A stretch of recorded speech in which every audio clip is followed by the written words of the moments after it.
Hello, this is Ken Ferrie with this week's Boots in the Field report.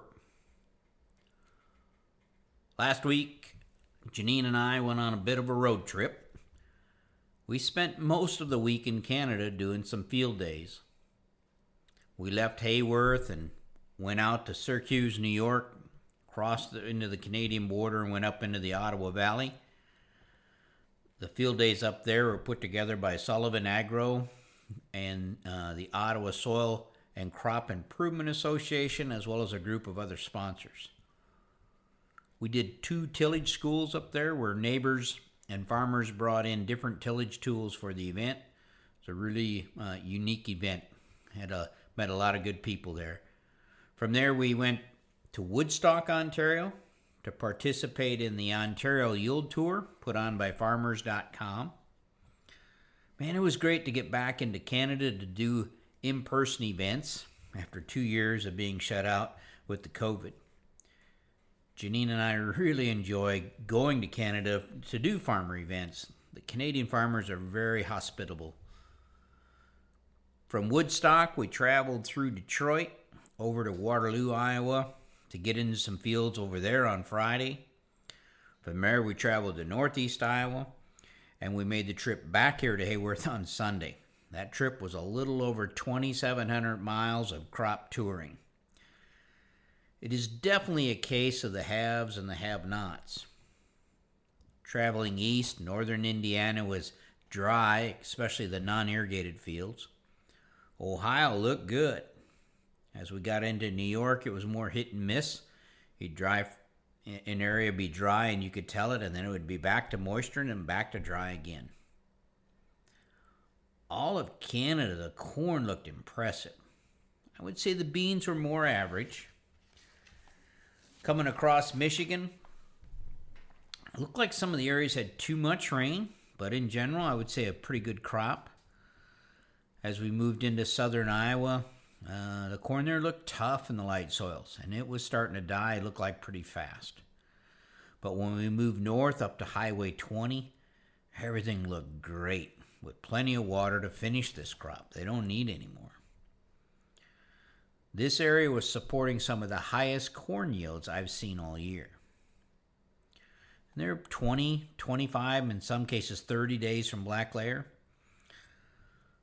Several of the fields that we're in are blowing up with tar spot, and the guys are spraying for a second time to keep it knocked down.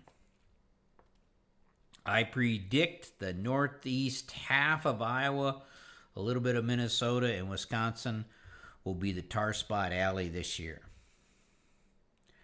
And I think those guys are going to have to be on top of that when it comes to harvest.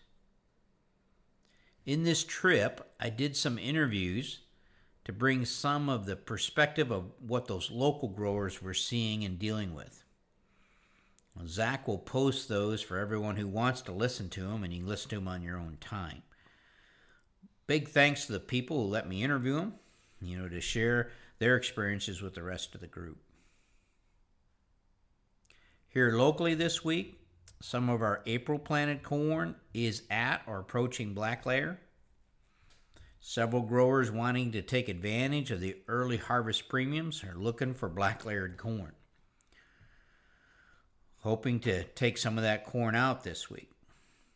Talking with the guys, though, it sounds like it may have to be 30% corn, but if I understood them right, the delivery points are willing to take it to cover some shortages. The same is true for soybeans. Now, while some early maturity fields are starting to turn, not many of them are going to come out this week, but apparently there's a pretty good premium on getting some early beans out. As we watch the May planted corn, 2 things, warm weather and stress, are moving it along at a good pace. It is moving that corn along towards black layer. So the areas that are flush with moisture and no disease, the grain field's coming along nicely. These fields are on track to black layer, depending on maturity, in 10 to 15 days. These fields look to be doing a great job in kernel fill, especially those D hybrids, the ones that we get that depth of kernel. Now the field's under stress from drought, spider mites, aphids, and anthracnose top kill are hustling to black layer, and that's going to come at the cost of grain fill. Fields that are dying from the bottom up and the top down, that's going to come at the cost of the grain fill, especially in the D hybrids. As we watch our plots, variety and plant health are playing a big role in how much top kill we're dealing with. Fields that were sprayed with the fungicide are definitely faring better. As we move to the finish, those fields that took a hit with the wind and the hail are now starting to show that in the stalk quality. So scouts, you're going to need to stay on top of that as you put together your harvest protocol. When traveling through northeast Iowa, some of the fields showed N deficiency. When this happens 25-30 days before black layer, it can get pretty expensive. I don't see many problems locally with the N loss. There are a few that kind of pop out within a neighborhood where this corn's turning yellow to the top and we're too far from the finish line. But for the most part, this has been a pretty good year for us on the N side. In the drier areas, 30 long is all we've been able to hold. The rain just didn't get here in time. In the stressed areas where the corn is still stressed, we're probably dividing by 90. In the areas where the rain has put this crop in good shape to finish, but didn't make it in time before we blew the tips, we're dividing that by 70. As we move towards the finish on the bean fields, scouts, keep an eye on your pod feeders, especially in the seed beans. I hope you guys enjoy the interviews from your fellow farmers. To stay up to date, check out our website at croptechinc.com and subscribe to our podcast, Boots in the Field Report. Keep her safe, keep her moving.